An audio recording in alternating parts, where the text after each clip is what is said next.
KSEB ജനങ്ങളെ പിഴിയുന്നു TOD സംവിധാനത്തിലൂടെ എന്ന് സമൂഹ മാധ്യമങ്ങളിൽ ഉയർന്നുകൊണ്ടിരിക്കുന്ന വാർത്തയുടെ നിജസ്ഥിതി എന്താണ്? ഈ വീഡിയോയിലൂടെ നമുക്കത് പരിശോധിക്കാം. Me4U ടെക് ചാനലിന്റെ മറ്റൊരു വീഡിയോയിലേക്ക് ഏവർക്കും സ്വാഗതം. എന്താണ് സമൂഹ മാധ്യമങ്ങളിൽ പ്രചരിച്ചുകൊണ്ടിരിക്കുന്ന വാർത്തയുടെ ഉള്ളടക്കം പരിശോധിക്കാം. കേരളത്തിൽ TOD സംവിധാനം KSEB നിലവിൽ കൊണ്ടുവന്നു. അത് ഇങ്ങനെയാണ്. TOD അഥവാ ടൈംസ് ഓഫ് ദ ഡേ സംവിധാനം ഒരു ദിവസത്തെ 3ആയി തരംതിരിച്ചിരിക്കുകയാണ്. അത് രാവിലെ 6 മണി മുതൽ വൈകിട്ട് 6 മണി വരെയും, വൈകിട്ട് 6 മണി മുതൽ രാത്രി 10 മണി വരെയും, രാത്രി 10 മണി മുതൽ രാവിലെ 6 വരെയുമാണ് ഈ 3 തരംതിരിവ്. രാവിലെ 6 മുതൽ വൈകുന്നേരം 6 വരെ 25% കുറവ്. വൈകുന്നേരം 6 മണി മുതൽ രാത്രി 10 മണി വരെ 3 ഇരട്ടി വർധനവ്. 10 മണി മുതൽ രാവിലെ 6 വരെ സാധാരണ നിരക്ക് എന്നിങ്ങനെയാണ്. തുടർന്ന് ഈ പോസ്റ്റിൽ പറയുന്നത് രാവിലെ 6 മണി മുതൽ വൈകുന്നേരം 6 മണി വരെ ഫാന്, മിക്സി, ഇസ്തിരിപ്പെട്ടി തുടങ്ങിയ വോൾട്ട് കൂടുതൽ ഉപയോഗിക്കുന്ന, കറണ്ട് കൂടുതൽ ഉപയോഗിക്കുന്ന ഉപകരണങ്ങൾ ഉപയോഗിക്കുക. ഇതൊക്കെയാണ് പ്രചരിച്ചുകൊണ്ടിരിക്കുന്ന ഈ വാർത്തയുടെ ഉള്ളടക്കം. എന്താണ് TOD സംവിധാനം? വൈദ്യുതി ഉപയോഗിക്കുന്ന സമയത്തെ അടിസ്ഥാനമാക്കി നിരക്ക് വ്യത്യാസപ്പെടുന്ന ഒരു സംവിധാനമാണ് TOD ബില്ലിംഗ് അഥവാ times of the day billing. 3 രീതിയിലാണ് ഒരു ദിവസത്തെ, 3 തരത്തിലാണ് KSEB ഒരു ദിവസത്തെ വിഭജിച്ചിട്ടുള്ളത്. Normal, PK, non PK. Normal എന്ന് പറയുന്ന സമയം രാവിലെ 6 മുതൽ വൈകുന്നേരം 6 വരെയും, PK എന്ന് ഉദ്ദേശിക്കുന്നത് വൈകുന്നേരം 6 മണി മുതൽ രാത്രി 10 മണി വരെയും, നോൺ PK എന്ന് ഉദ്ദേശിക്കുന്നത് രാത്രി 10 മണി മുതൽ രാവിലെ 6 മണി വരെയും ഉള്ള സമയങ്ങളെയാണ്. പ്രചരിച്ചുകൊണ്ടിരിക്കുന്ന വാർത്തയിൽ ഈ പീക്ക് ടൈമുകളും ഇതുമൊക്കെ കൃത്യം തന്നെയാണ്. പക്ഷേ ഇതിനവർ ഉപയോഗിച്ചിരിക്കുന്ന രീതികൾ, കാരണം ഇത് എല്ലാവരെയും ബാധിക്കും, ഇതെങ്ങനെയൊക്കെ ആരെയൊക്കെയാണ് ബാധിക്കുന്നത് എന്ന് വ്യക്തമായി അവിടെ പറഞ്ഞിട്ടില്ല.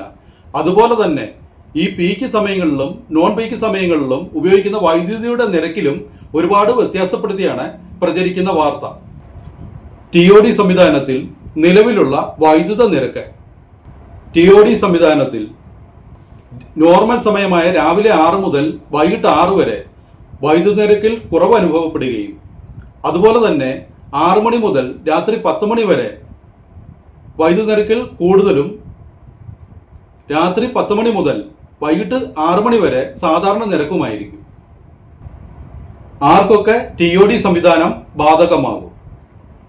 പ്രതിമാസം 250 യൂണിറ്റിന് വൈദ്യുതിക്ക് മേലെ ഉപയോഗിക്കുന്ന ഗാർഹിക ഉപഭോക്താക്കൾക്കും അതുപോലെ തന്നെ വ്യവസായ ഉപഭോക്താക്കൾക്കുമാണ് ഇത് ബാധിക്കുന്നത്. പ്രചരിക്കുന്ന വ്യാജ വാർത്തയിൽ ഇത് വ്യക്തമായി സൂചിപ്പിച്ചിട്ടില്ല. ഇത് എല്ലാവരെയും ബാധകമാകും എന്ന തരത്തിലാണ് വാർത്ത പ്രചരിച്ചുകൊണ്ടിരിക്കുന്നത്. പ്രചരിക്കുന്ന വാർത്തയുടെ അറിയിപ്പ് കൃത്യമാണോ എന്ന് നമുക്ക് പരിശോധിക്കാം. അപ്പോൾ TOD സംവിധാനത്തിൽ ഗവൺമെന്റ് നിരക്ക് എങ്ങനെയാണെന്ന് KSEBയുടെ ഉത്തരവ് പ്രകാരം നമുക്ക് നോക്കാം. അത് ഈ സ്ക്രീനിൽ കാണിച്ചിട്ടുണ്ട്. അതാണ് യഥാർത്ഥ കണക്ക്. ഗാർഹിക ഉപഭോക്താക്കൾക്കുള്ള കണക്ക് കണ്ടെത്തിയപ്പോൾ ഈ പ്രചരിച്ചുകൊണ്ടിരിക്കുന്ന കണക്ക് തെറ്റാണെന്ന് ബോധ്യപ്പെട്ടു. രാവിലെ 6 മുതൽ വൈകിട്ട് 6 വരെ വൈദ്യുത നിരക്കിൽ 10% കുറവ്. അതുപോലെ വൈകുന്നേരം 6 മണി മുതൽ രാത്രി 10 മണി വരെ 25% വർധനവ്. രാത്രി 10 മുതൽ രാവിലെ 6 വരെ സാധാരണ നിരക്ക്. ഇതാണ് ഗവൺമെന്റിന്റെ താരിഫ്. ഈ കണക്ക് പ്രകാരം രാവിലെ 6 മുതൽ വൈകുന്നേരം 6-നുള്ളിൽ നിങ്ങൾ മിക്സി, ഗ്രൈൻഡർ തുടങ്ങിയ വൈദ്യുത വാഹന ചാർജിങ്ങുകൾ ഉൾപ്പെടെ അധികം വൈദ്യുതി ഉപയോഗിക്കുന്ന ഉപകരണങ്ങൾ പ്രവർത്തിപ്പിക്കുക. അല്പം ജാഗ്രത, അധികം ലാഭം എന്ന ആമുഖത്തോടെ സോഷ്യൽ മീഡിയകളിൽ KSEB ഈ വിവരം പങ്കുവച്ചിരിക്കുന്നു. ഇതിലൂടെ സമൂഹ മാധ്യമങ്ങളിൽ വ്യാപിച്ചുകൊണ്ടിരിക്കുന്ന ഈ വിവരം തീർത്തും തെറ്റാണെന്ന് മനസ്സിലാക്കിയിരിക്കുന്നു. കാരണം TOD സംവിധാനം ബാധിക്കുന്നത് മാസം 250 യൂണിറ്റിന് മേളിൽ വൈദ്യുതി ഉപയോഗിക്കുന്ന ഗാർഹിക വ്യവസായ ഉപഭോക്താക്കളെയാണ്. ഗാർഹിക ഉപഭോക്താക്കളും വ്യവസായ ഉപഭോക്താക്കളും 250 യൂണിറ്റിന് മേളിൽ ഉപയോഗിക്കുമ്പോൾ മാത്രമേ അവർ TOD സംവിധാനത്തിലേക്ക് വരികയുള്ളൂ. അല്ലാത്ത സമയങ്ങളിൽ സാധാരണ നിരക്കിലായിരിക്കും വൈദ്യുത ചാർജ് ഈടാക്കുന്നത്. അപ്പോൾ ഇതിനു വേണ്ടി നമ്മൾ പ്രത്യേകം ശ്രദ്ധിക്കേണ്ടത് നമ്മുടെ വൈദ്യുത ബില്ലിൽ എങ്ങനെ കുറവ് വരുത്താം, എന്തെല്ലാം രീതിയിൽ കുറവ് വരുത്താം എന്നാണ് നമ്മൾ ചിന്തിക്കേണ്ടത്.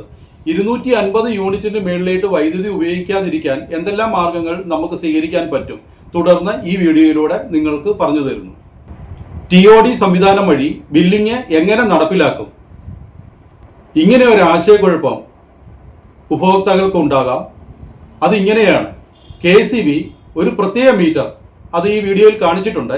ഇതുപോലുള്ള മീറ്റർ നിങ്ങളുടെ മീറ്ററിൻ്റെ പരിസരത്ത് അല്ലെങ്കിൽ നിങ്ങളുടെ മീറ്ററിൻ്റെ അടുത്ത് സ്ഥാപിച്ചിട്ട് ഇതിലൂടെയാണ് TOD സംവിധാനത്തിലേക്ക് നിങ്ങളുടെ ബില്ലിനെ മാറ്റുന്നത്. ഈ ഉയർന്നുകൊണ്ടിരിക്കുന്ന വൈദ്യുത ചാർജിൽ എങ്ങനെ ഇളവ് വരുത്താം, കുറവ് വരുത്താം എന്നൊക്കെ പല രീതിയിൽ ഉപഭോക്താക്കൾ ആലോചിച്ച് അവർക്ക് ഉചിതമായ കാര്യങ്ങൾ സ്വീകരിക്കേണ്ടതാണ്. അതിന് അനുയോജ്യമായ ഒരു ആപ്ലിക്കേഷൻ പരിചയപ്പെടുത്തുകയാണ്. KEBയുടെ തന്നെ ആപ്ലിക്കേഷനാണ് ഇത്. പ്ലേ സ്റ്റോറിൽ ലഭ്യമാണ്. അതിൻ്റെ ലിങ്ക് ഡിസ്ക്രിപ്ഷൻ ബോക്സിൽ കൊടുക്കാം. അതുവഴിയും നിങ്ങൾക്ക് ഇത് ഇൻസ്റ്റാൾ ചെയ്യാവുന്നതാണ്. പ്ലേ സ്റ്റോറിൽ നിന്ന് നമ്മൾ ഡൗൺലോഡ് ചെയ്തെടുത്ത ആപ്ലിക്കേഷൻ ഓപ്പൺ ചെയ്യുക. ഓപ്പൺ ചെയ്യുമ്പോൾ ഇങ്ങനെ ഒരു ഇൻ്റർഫേസ് വന്നു. ഇത് നിങ്ങൾക്ക് സ്ക്രീനിൽ കാണാം. ഇവിടെ ആദ്യമായിട്ട് നിങ്ങൾ ഈ ആപ്പ് ഉപയോഗിക്കുമ്പോൾ സൈൻ ഇൻ ചെയ്യേണ്ടതുണ്ട്. സൈൻ ഇൻ ചെയ്യാതെയും നമുക്കൊരു ഗസ്റ്റായിട്ട് ഇതിൻ്റെ അകത്ത് പോവുകയും ചെയ്യാം. ഞാനിത് മലയാളത്തിലാണ് കടന്നത്, അത് ഇംഗ്ലീഷിലേക്ക് ആക്കുന്നു. ഇവിടെ കണ്ടിന്യൂ ആസ് ഗസ്റ്റ് എന്ന് കൊടുത്തിട്ടുണ്ട്. അവിടെ നമ്മളൊന്ന് ക്ലിക്ക് ചെയ്യുവാണെങ്കിൽ ഇങ്ങനൊരു ഓപ്ഷൻ വന്നു. ഈ ഒരു ഇൻ്റർഫേസിൽ വന്നു. ഈ ഇൻ്റർഫേസിൽ ഒരുപാട് കാര്യങ്ങൾ നമുക്ക് ലോഗിൻ ചെയ്യാതെ, നമ്മളിത് ലോഗിൻ ചെയ്യാതെ തന്നെ നമുക്ക് ഈ ആപ്ലിക്കേഷൻ ഉപയോഗിക്കാം. ആപ്ലിക്കേഷൻ ഉപയോഗിക്കുമ്പോൾ ഇതിൻ്റെ ഇൻ്റർഫേസ് ഇങ്ങനെ ആയിരിക്കും. ഇവിടെ ക്വിക്ക് പേ ഉണ്ട്, അതുപോലെ നമുക്ക് പണം അടയ്ക്കാം. എന്തെങ്കിലും കംപ്ലൈൻറ്റ് ഉണ്ടെങ്കിൽ നമുക്കത് ചെയ്യാം. അതുപോലെ നോ യുവർ സെക്ഷൻ, നമ്മുടെ സെക്ഷൻ ഓഫീസ് ഏതാണെന്ന് കണ്ടുപിടിക്കാം. അതുപോലെ സർവീസ് ഫീഡ്ബാക്കുകളുണ്ട്. അതുപോലെ തന്നെ നമുക്ക് ഇതിൻ്റെ അകത്ത് ഏറ്റവും ഇമ്പോർട്ടൻ്റ് ആയിട്ടുള്ളത് നമുക്ക്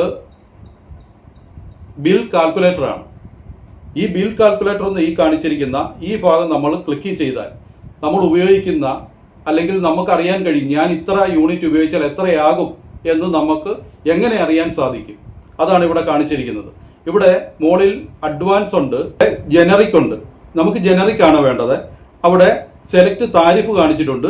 നമ്മുടെ താരിഫ് അത് നമ്മുടെ ബില്ലിൽ കാണും. ഇവിടെ LT1 ആയിരിക്കും, ഗാർഹിക ഉപഭോക്താവിൻ്റെ താരിഫ്. അപ്പോൾ സാധാരണ അങ്ങനെ ആയിരിക്കാം, അത് LT1 കൊടുക്കുക. അതുപോലെ തന്നെ പർപ്പസ്, സെലക്ട് പർപ്പസ് ചോദിച്ചിട്ടുണ്ട്.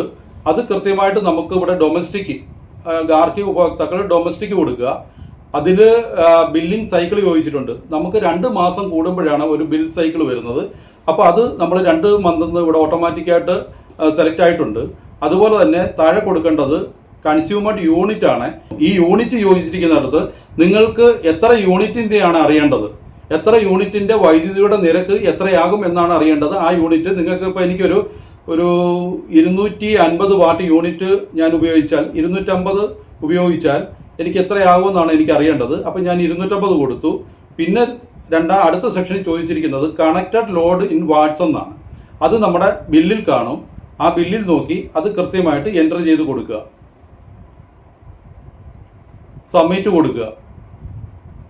അപ്പം നമുക്ക് ആ ബില്ലിൽ വരുന്ന തുക കൊണ്ട് നമുക്ക് 1370 രൂപയെന്ന് നമുക്ക് കൃത്യമായിട്ട് കണക്ക് ഇവിടെ കിട്ടിയിട്ടുണ്ട്. ഇതുപോലെ നമുക്ക് ഇതിലൂടെ അറിയാൻ സാധിക്കും. ഇനി അടുത്തത് നമ്മളെങ്ങനെ ലോഗിൻ ചെയ്ത് ഉപയോഗിക്കാമെന്നാണ്. ഇപ്പോൾ ഈ ഒരു ആപ്പ് നമ്മുടെ കൈവശം കിട്ടി. ഇതിപ്പോൾ നമ്മൾ ഗസ്റ്റായിട്ടാണ് കയറി ഇതൊരു ലോഗിൻ ചെയ്ത് ഗസ്റ്റ് റോളിലാണ് നമ്മളിത് ചെയ്ത് നോക്കിയത്. ഇനിയിപ്പോൾ നമ്മളിത് സൈൻ അപ്പ് ചെയ്ത് എങ്ങനെ നമുക്ക് മുന്നോട്ട് പോകാം എന്ന് നോക്കാം. അവിടെ സൈനിങ്ങിനുള്ള ഈ സൈൻ അപ്പ് നൗ എന്ന് പറയുന്ന ഭാഗത്ത് കൊടുക്കുക. അവിടെ കൃത്യമായിട്ട് തന്നെ ഈ വന്നിരിക്കുന്ന ഇൻ്റർഫേസിൽ വേണ്ട കാര്യങ്ങൾ ഫില്ല് ചെയ്യുക. കാരണം ആദ്യം യൂസർ നെയിം കൊടുക്കുക. നമ്മളൊരു യൂസർ നെയിം, നമുക്ക് ആപ്റ്റായിട്ടുള്ള ഒരു യൂസർ നെയിം അവിടെ എൻ്റർ ചെയ്ത് കൊടുക്കേണ്ടതുണ്ട്. അതുപോലെ തന്നെ നമ്മുടെ യഥാർത്ഥ നെയിമ്, കൺസ്യൂമർ നമ്പർ, അതുപോലെ ലാസ്റ്റ് ബില്ലിൻ്റെ ലാസ്റ്റ് നമുക്ക് അവസാനം കിട്ടിയ അല്ലെങ്കിൽ ഒരു 6 മാസത്തിനിടയ്ക്കായിട്ട് നമുക്ക് കിട്ടിയ ലാസ്റ്റ് 5 ഡിജിറ്റ് നമ്പർ, ബില്ലിൻ്റെ 5 ഡിജിറ്റ് നമ്പർ ഇവിടെ എൻ്റർ ചെയ്ത് കൊടുക്കുക. നമ്മുടെ ഒരു ഇമെയിൽ ID ഇവിടെ എൻ്റർ ചെയ്ത് കൊടുക്കുക. അതുപോലെ തന്നെ മൊബൈൽ നമ്പർ എൻ്റർ ചെയ്യുക. പുതിയൊരു പാസ്വേഡ് നമ്മൾ കണ്ടുപിടിക്കുക. അതൊന്നും കൂടെ സെക്കൻഡ് ചാൻസിലായിട്ട് കൺഫേം പാസ്വേഡിൽ അവിടെ എൻട്രി ചെയ്ത് രണ്ടാമതും ആ പാസ്വേഡ് എൻട്രി ചെയ്ത് കണ്ടിന്യൂ കൊടുക്കുക. അപ്പോൾ നമുക്കൊരു യൂസർ നെയിമും പാസ്വേഡും ലഭിച്ചു കഴിഞ്ഞു. എൻ്റെ യൂസർ നെയിമും പാസ്വേഡും ഞാൻ ഇവിടെ കൊടുത്ത് ഞാൻ സൈനിങ് ചെയ്ത് മുന്നോട്ട് പോവുകയാണ്. അപ്പോൾ സൈനിങ് ചെയ്തപ്പോൾ ഇങ്ങനെ ഒരു ഇൻ്റർഫേസ് വന്നു. ഇവിടെ ആദ്യം തന്നെ നമ്മുടെ പേര് കാണിച്ചിരിക്കുന്നു, നമ്മുടെ കൺസ്യൂമർ നമ്പർ കാണിച്ചിട്ടുണ്ട്, അതുപോലെ സെക്ഷൻ നെയിം, നമ്മുടെ ഏത് സെക്ഷനാണ് ഓഫീസ് അത് കറക്റ്റായിട്ട് കാണിച്ചിട്ടുണ്ട്. നമ്മൾ ഇനി അടയ്ക്കാൻ എന്തെങ്കിലും ബിൽ ഡ്യൂ ഉണ്ടെങ്കിൽ അതും ഇവിടെ കാണിക്കും.